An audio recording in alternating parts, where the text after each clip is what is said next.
Good afternoon, everyone. Thanks so much for being here. I'm Kathy Hawk, Senior Associate Dean for External Engagement, and thank you for joining our iLead session, where we celebrate principled, innovative leaders who improve the world. We have a shining example of that today. It's our pleasure to co-host this event with the MIT Leadership Center and with lots of student clubs, the Entrepreneurship Club, the Investment Banking Club, Technology and Energy student clubs. Thank you so much. And we are delighted to welcome Joe Eastin, Executive MBA 2015. He is currently chairman and co-founder of ISN Software Corporation, and he will be joined for a conversation with Professor Nelson Repenning, who is the current faculty director of the MIT Leadership Center, and the Sloan School of Management Distinguished Professor of System Dynamics and Organizational Studies. Before we get started, we have 4 housekeeping items. You all have note cards that you were handed on the way in. If you think of questions during the session, please jot them down. Our team will collect them and go through them in rapid fire at the end of our session here. And we are recording this session today, and we'll be distributing it through Sloan groups as a follow-up. And you've already received your box lunches, so go ahead and please eat. And for those of you joining us for the small group lunch, we'll meet up here and all walk over together after the session. So we are in for a total treat today. We have 2 MIT alumni on our stage here today. Professor Nelson Repenning received his PhD from MIT and is the faculty director of the MIT Leadership Center. His amazing work has transformed the understanding of how organizations can effectively implement and leverage new processes and innovations. And in the last 5 years has truly transformed the MIT Leadership Center with a new approach in developing leadership capabilities to deliver on the school's mission. And I'm so excited to introduce Joe Eastin as the chairman and co-founder of ISN, a global software and service company based in Dallas, Texas. Before co-founding ISN in 2001, Joe gained valuable experience in business development, both in software and energy sectors. Joe serves on several boards, including the Oklahoma State University and the Episcopal School of Dallas. He is also a member of YPO Lone Star Gold and the Salesmanship Club of Dallas, a service organization dedicated to transforming children's lives. He is deeply committed to MIT Sloan, and we're so grateful, Joe. He is a member of the America's Executive Board here at the Sloan School, as well as a member of the MIT Leadership Center board, working closely with Nelson and his team to advance leadership across MIT Sloan. Joe has generously supported the school by establishing the Eastin Fellowship Fund, as well as important initiatives like the MIT Leadership Center, the Initiative on the Digital Economy, and the MIT Sloan Annual Fund.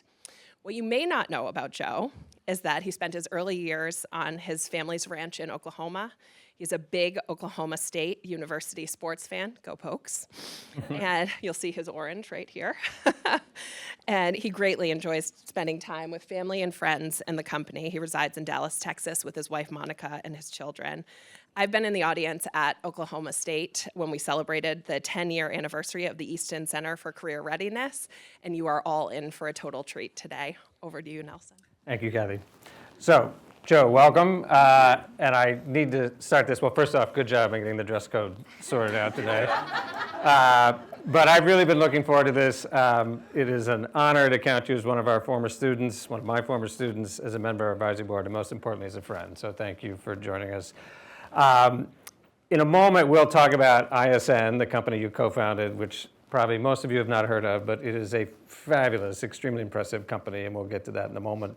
But just as a lead up, and Kathy alluded to this in the introduction, give us a little sense of your life story. You've had a path to MIT that's probably not the most typical, and it'll probably be a good start for where we're going to go with the rest of the conversation.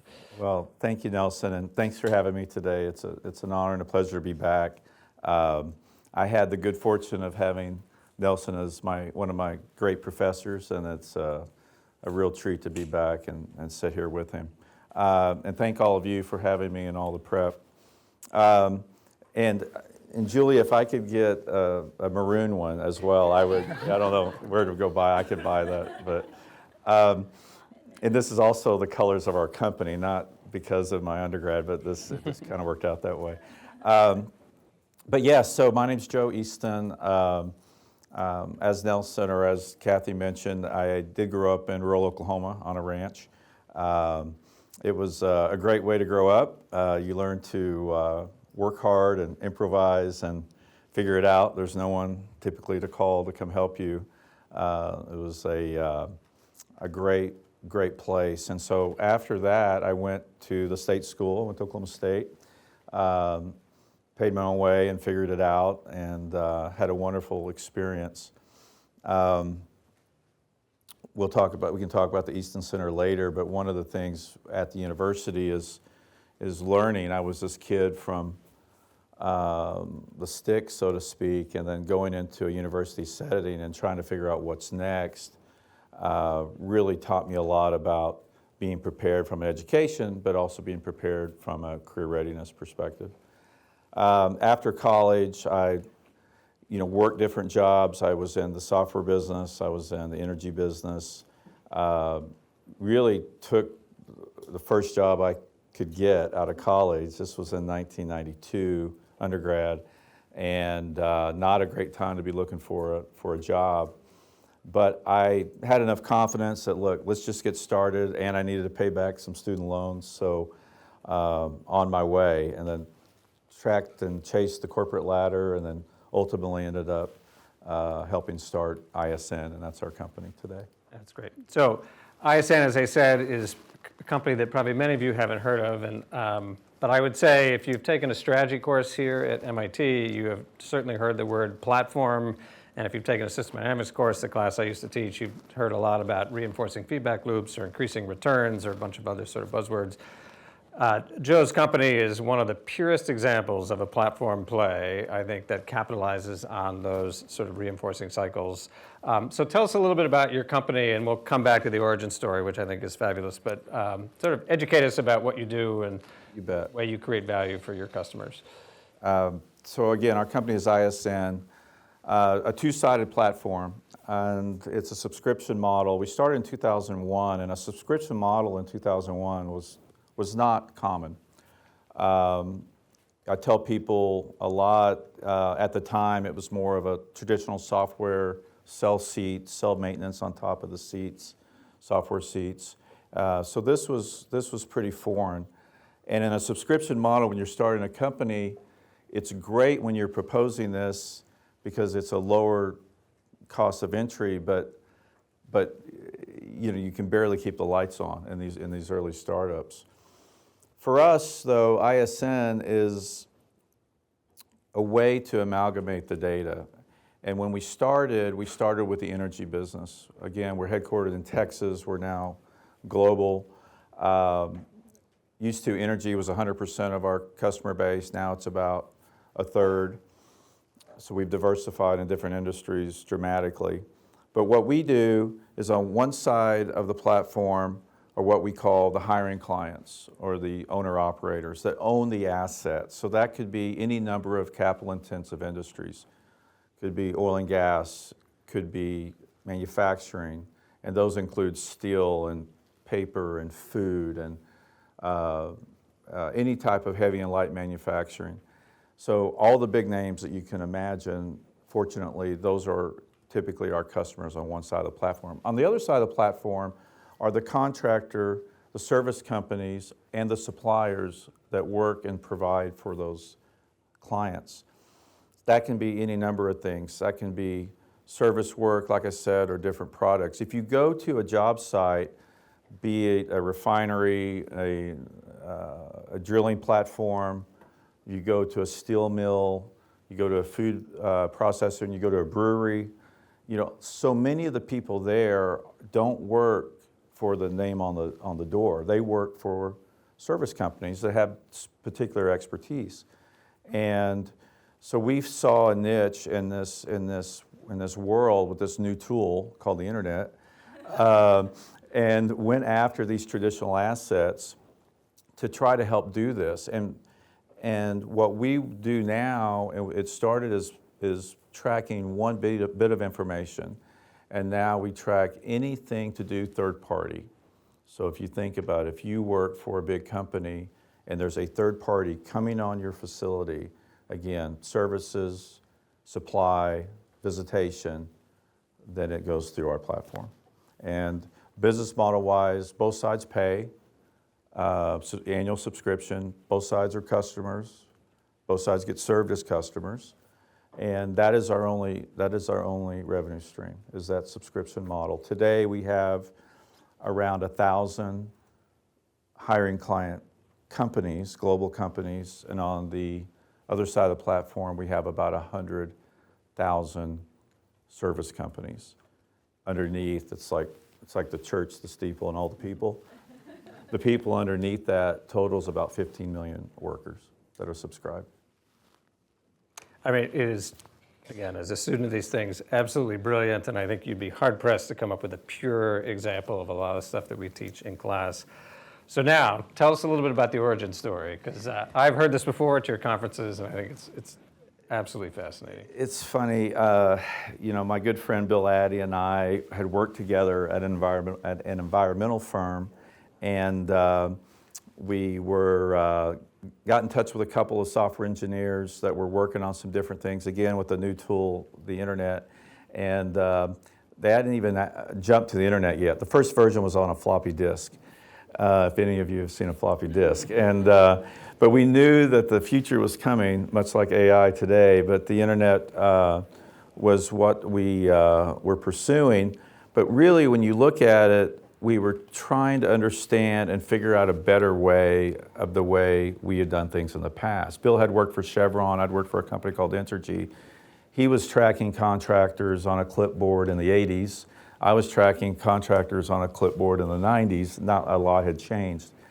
And so we decided to go after it, and we quit our jobs, and Bill really had, Bill's 10 years older than me, had worked at BCG, and he really had a good vision on strategy, and we just went after it. And I was more the operational person. I had run teams of operations teams and sales teams, so it was a good match. So we start pitching our software. We live in Dallas, Texas. We started in the energy business because that's what we knew, so we start driving to Houston, which is about a 4.5-hour drive from Dallas to Houston. We didn't have a lot. We were trying to rub two nickels together. But typical story, we drive, get up at 4:30 every Monday, drive to Houston. We'd stay in one hotel room to save money, split a hotel room. We actually got a deal, a buddy of mine worked for another company, and we borrowed their corporate rate at Embassy Suites. It was $59 a night on the highway, next to the highway in Houston. It was so great because you got free breakfast. And so we didn't have any money, so we'd load up on breakfast and not eat for the rest of the day until we got back to Embassy Suites and we got free popcorn and beer, and that was our dinner. I would not suggest to use that as your dietary plan, but it worked for the year and a half or so that we had to do that. But we were going along, and like a lot of entrepreneurs, we were confident, we were excited, and then we would get punched in the nose constantly. We were trying to figure out, our pitch at the time was, let us track your people, let us track your training, let us track your pain on this tool that we have. You can put it all in one place. You don't need all these clipboards. You don't need all these spreadsheets. You could be one place. And a lot of people would, tap us on the head and go, that's a great idea. We're not ready for you. And we didn't know any better. We went after the largest oil companies in the world. So trying to knock on their door and pitch this was, in hindsight, maybe not the wisest approach, but we were confident enough that we had a good tool. We go along for about a year, and we got a bit lucky. And what I mean by that is the Department of Transportation regulates all natural gas and oil pipelines in the U.S. They had come out with a pretty strict performance regulation and basically requiring data for people, tasks, location of all pipelines, because there had been several explosions and leaks over the previous decades. We came in, had been trying to get this off the ground. We pitched to the pipeline consortium. They went, oh my God, this is what we need. And they said, not really for our own not only we don't need it for our own employees, because we feel good enough systems for our own employees. But how in the world are we going to track the contractors working on a pipeline? And if you think about pipelines in the U.S., right, geographically dispersed, they're all over the country in the ground and above ground in some cases. And so they said, can you help us with the contractor side? And we said, sure. So we went back in our dark hole, and I mean, with our software engineers, and I'm trying to be an architect and a software engineer, and we basically made it smell and look like pipelines and DOT. We went back and forth, and 6 months later, Shell and Koch Industries out of Wichita, Kansas were our first customers. And once we did that, then came BP, then came Kinder Morgan, then came Chevron, then came ExxonMobil. And it was an amazing start. But again, we just had one piece, and that was the pipeline segment. So then we immediately started asking, what else do you need as it relates to third-party management, as it relates to contractor supplier management? And sure enough, you get inside the walls, and you have these huge companies that are amazing in so many ways, but like I said earlier, they're like birds in a nest sometimes they're hungry for more help. And we asked them, where's their pain? And they said, well, you saw it on the pipeline side. We really have a health and safety challenge on collecting and amalgamating health and safety information, environmental information as it relates to contractors. Oh, and we have an insurance situation. We really don't have a good way to track it. Yeah, it's in SAP, but nobody ever looks at it. Oh, and drug and alcohol. Oh, and background checks. Oh, by the way, supplier diversity for our supplier side. Oh, by the way, QA/QC for our supply chain. So all of this, I'm fast forwarding, but here we go from '01 to now we're celebrating our 24th year in business, and we have about 800 employees and several offices around, and keep going. So it's an amazing story, and hearing about kind of the disruption that was happening for the pipeline owners with the Department of Transportation, can't help but think a little bit about today. The last few weeks or months, depending on how you count, many industries are facing unprecedented levels of uncertainty. How do you take lessons from your experience at ISN about how everyone in the room should think about that, given that we're facing a pretty chaotic world at the moment? it is, Nelson, and we don't take it lightly. We look through our lens at ISN, but we also look through our customers' lens. Like I said, we have so many different customers in different industries. Having been there before helps, because if you look at the things going on in the world that are out of your control, when we started, 9/11 happened 6 months later. A few years later, 2008, 2009, you had the global recession. We had the pandemic. And then now, with choppy times and tariffs and different things going on in the world, you have a similar situation. Each time that happened for us, we actually doubled down on the business. We continued to hire the right people. We continued to go see our customers and our prospects. And don't get me wrong, we did look internally to make sure we were running as efficiently as possible, but we took that opportunity to get better. It's like my track coach in high school. We would run track, and he said, look, when you're running a lap, he said, most people will start to slow down on the curve a little bit and rest. Then when they get to the straightaway, they pick it back up. He said, on the curve is when I want you to accelerate. And that's how really we look at these opportunities, as now's the time to accelerate. With our customers, a lot of them are doing the same thing. They're accelerating now. Many of them, because they had lived the previous administration, they saw a lot of this coming, and they had already done a lot of things to prepare just in case these things happen. It's not perfect, and a lot of them may be caught with the doors open, but a lot of them are prepared. But you just have to be flexible and understand what's in front of you, and sometimes you can't control.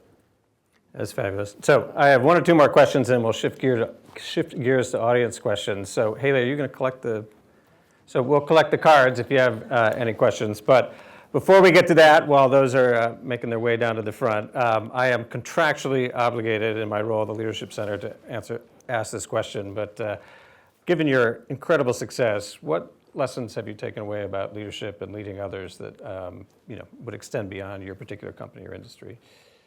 Yeah, I think the first thing for me or for us, and I'm sure many of you that run organizations or are a key part of your organizations, is kind of understand what your leadership style is. If you look at the academic approach to that, are you more transforming? Are you more democracy? Are you more, my way or the highway? Are you more, just kind of let it go? I mean, probably a little bit of everything is the perfect scenario, right? I would say for me, it's more transforming, and what I mean by that is empowering our people and promoting innovation. And we do have more of a democracy approach to leadership, and I guess I would say I have more of that, to answer your question, Nelson. And that's why I'm fascinated with the Leadership Center. What they've done, what Nelson has done, what the team has done here is astonishing, really, from an employer's perspective, looking back at an academic setting, because you're getting the tools. You've already made it. You're in this room. I mean, this is an amazing accomplishment to be at MIT, and you're learning. You know so much already, and you're learning more and more things every day. And to add in the component of leadership, not to teach you necessarily to be a leader, but maybe to uncover those things that let you identify your own leadership and how you're going to approach things going forward. To me, that's what it's about for the people that I work with, that work for me or us. And I don't look at, we rarely use the word I or me in our organization. We're us.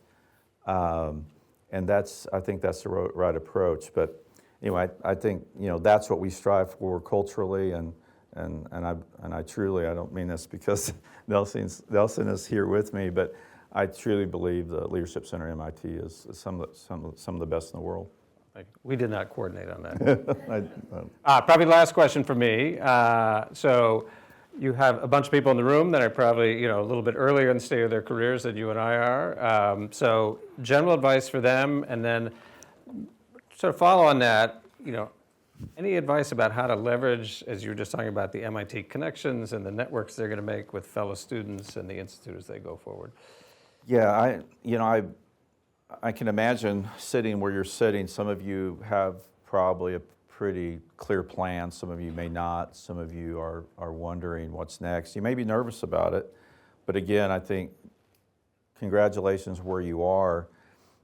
What I've seen, with our people, with people that have come to work with us, I've seen with my classmates, many people have this kind of rigid plan that I want to go do fill in the blank.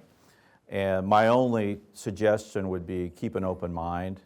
I have the benefit of seeing it every day of all these different industries. We're in the software industry, but we're serving a space, industrial space, that frankly may not be the most glamorous. When you're putting on steel-toed boots and going into a trailer in the back of a refinery for a meeting, you may think, well, I don't know if I want to do that. Well, guess what? It may be the most beautiful thing you've ever experienced because of the operation, the engineering, the systems in place, the people there they'll just blow your socks off. And that's also what I find are a lot of those people in those industries are craving someone with a brain, that an innovative brain, that can maybe take them in a different direction. And that could be any number of things. And I had a lot of classmates that want to go work for Google or Apple, and God bless Google and Apple. I think it's great. But there's so many other opportunities that you can use your skill set in. And that would be my one thought is maybe open your mind. Or maybe you want to go into private equity. We have a relationship with Blackstone. 5 years ago, we still are founder-led, but 5 years ago, we did sold a minority position to Blackstone. So it's been a great education for me to be inside the walls with private equity. And I love our relationship. We have a great relationship with Blackstone. So many of them are so super smart. They all are super smart. So many of them, though, have not had any industry experience. You know, maybe there's 2 on the team that I know that have. Those are the 2. It's so funny when you're in the room going through things, the heads go to them because they've been there and lived that.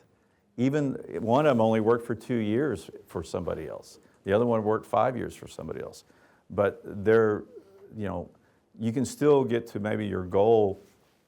And we talk a lot about this, you know, career paths and reaching your goals isn't a straight line. They go in different ways and different angles. So that would be my one piece of advice: is keep your eyes and ears open for opportunities. They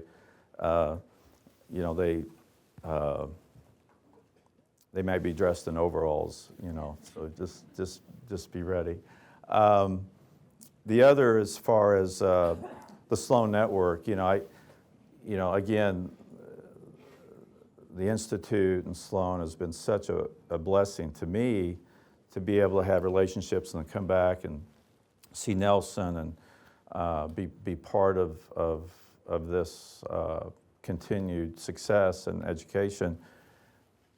Equally are my relationships that I've had with my classmates and people above and below me, and to look across and have those connections, be it business or jobs. I mean, one of my very best friends in my class actually came to work with us 10 years ago at ISN. He moved from Boston to Dallas, and he's now one of our senior vice presidents and doing an amazing job.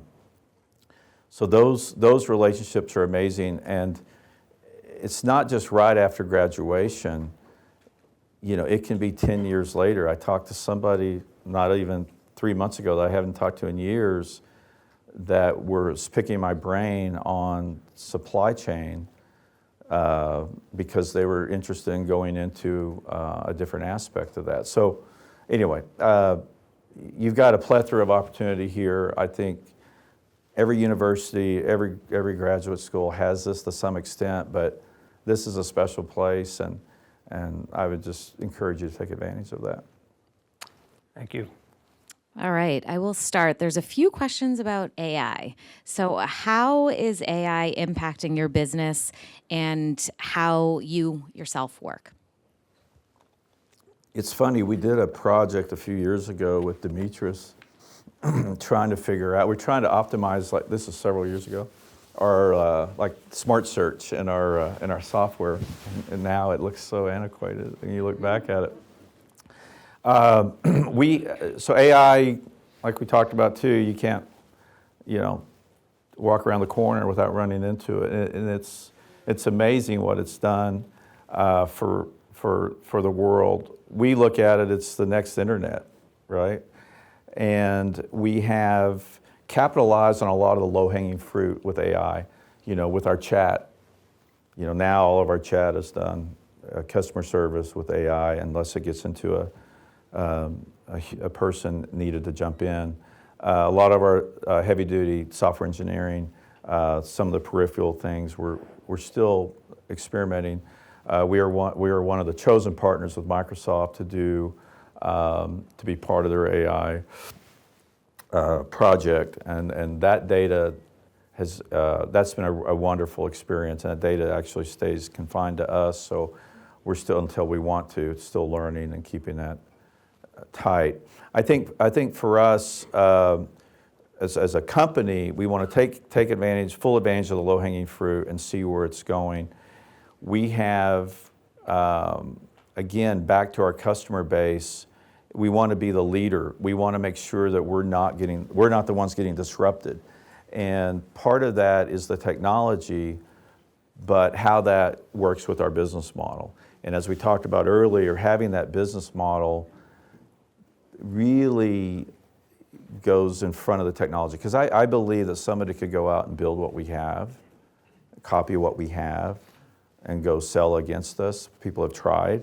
but it's really that business model, that two-sided platform, that subscription model, that commitment, and those relationships that are many times will trump the technology.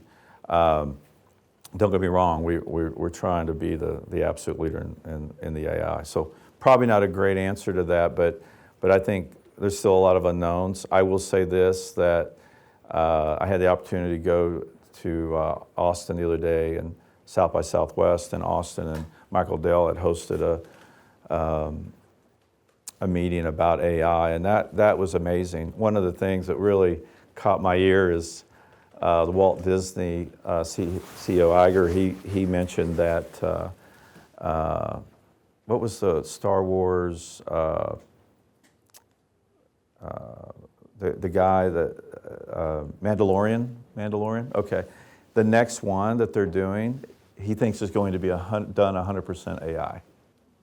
The next Mandalorian that comes out movie. So when you hear those things, it's like, wow.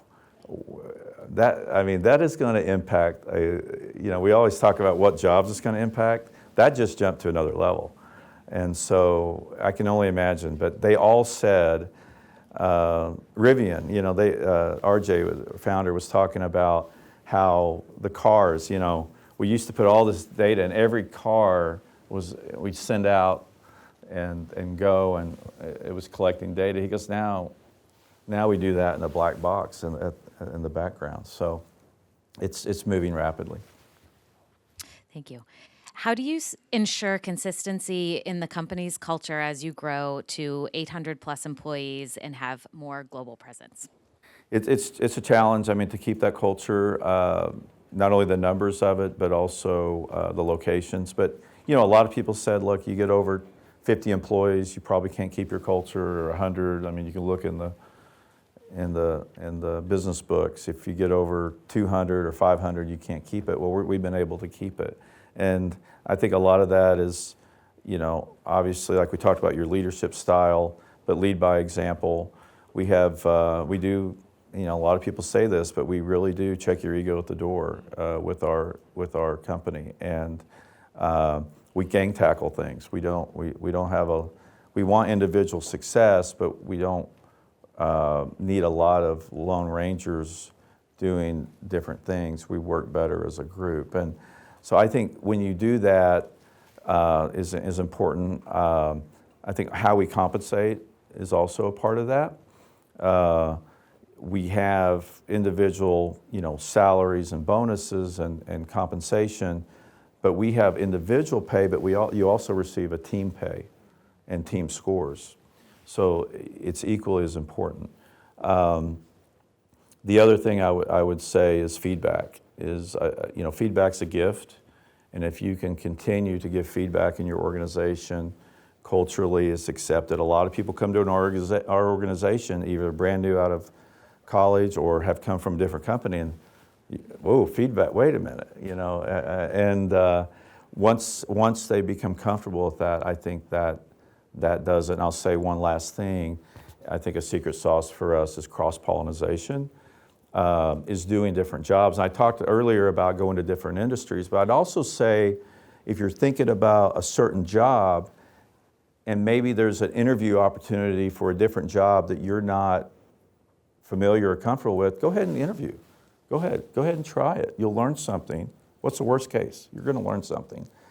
But we have so many, after you come to work with us, one of our best, I was talking about Dag earlier, Dag Yemenu runs all of our technology. Well, several years ago, when he was on the product side, I said, Dag, I walked in, I said to his cubicle, and I said, Dag, I want you to be the customer service manager starting tomorrow. He said, what? He has 2 engineering degrees and an MBA. He said, Joe, I don't think this is probably smart for the company. And I said, no, I think it is. And I go, you're gonna learn, you're gonna teach, and you're gonna develop systems that we don't have over there. And sure enough, he did, and he made it better. So then he came back, did different jobs, and now he's our our Chief Technology Officer. So I would say those different things, but that last one is cross-pollination of jobs. And the people respect each other's jobs more. They go, now I know what you do on the other side of the fence. And now I know before I maybe request or complain or open my mouth, I'm going to think twice. So I actually have a follow-on, and we didn't prep this, so I apologize in advance for the curveball, but what you said just spurred that.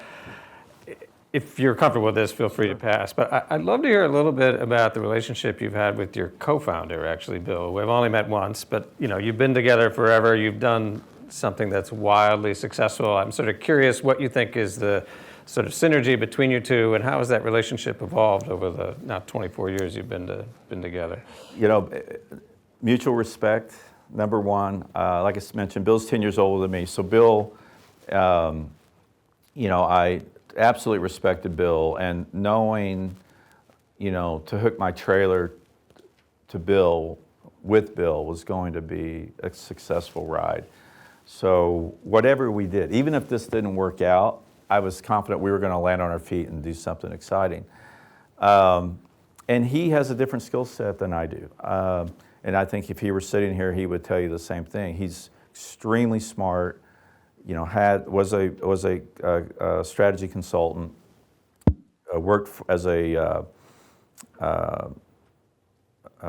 engineer, petroleum engineer before that, and so Kimmy rather, and he is amazing on that side.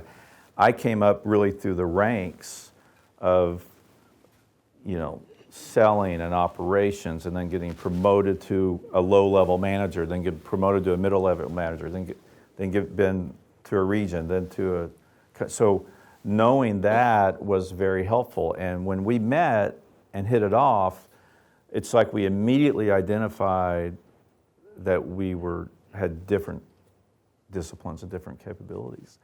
And when this opportunity came up, it was like, it's almost like we didn't even say anything. We looked at each other and we just knew. And Bill said from the beginning, I don't want anybody to report to me. He said, so it's hard to serve two bosses, right? And he's smart enough to know, I want everybody to report to you. You and I collaborate, and it worked out great. And we still do that today. We are on the same page. He's been a great counsel and close to our family, so it's good. Probably have time for one or two more. Amy? Yes. Many in this room are thinking about graduating and around the corner. How do you or have you leveraged your MIT network, and do you have any advice for us as we think about becoming alumni? Yeah, I think just be a sponge. First off, I mean, time's going by, and you're so looking forward to getting it done. I was in the same spot. God, I can't wait to be done, right? But smell the rose. Stop, smell the roses a little bit, and be a sponge, and relate, and make sure you're absorbing the people around you and the leadership around you. Because you never know what might come about. And it may not be right after graduation, but again, there's so many, I've countless examples. We're still on a WhatsApp group 10 years, 12 years later, we still use today in our class, and we're still swapping ideas, and hey, does anybody have any expertise in this? Or hey, I'm looking for a CFO. Oh my God, I know somebody. Maybe it's them, or maybe it's somebody that they've worked with. So, like I said, the example, Joe Schlosser is terrific. It's one of my classmates, and he's a dear, dear friend, and he's helping us lead every day. If I might, with one last question, so thank you for that. Yeah. In a chaotic world, what gives you hope?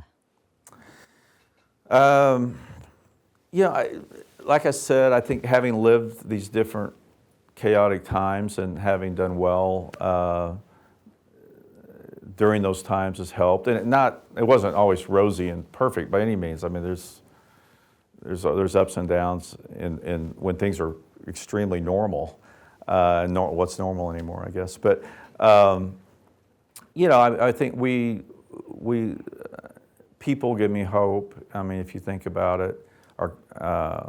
we live in a great country, and this is, we live in a great world. And many of you are not from the U.S. originally, or you're here now, but as we said here in the U.S., I think we will continue to prosper. It's not going to come easy, but we have an opportunity now to continue to be better, continue to work with our partners around the world. I do believe that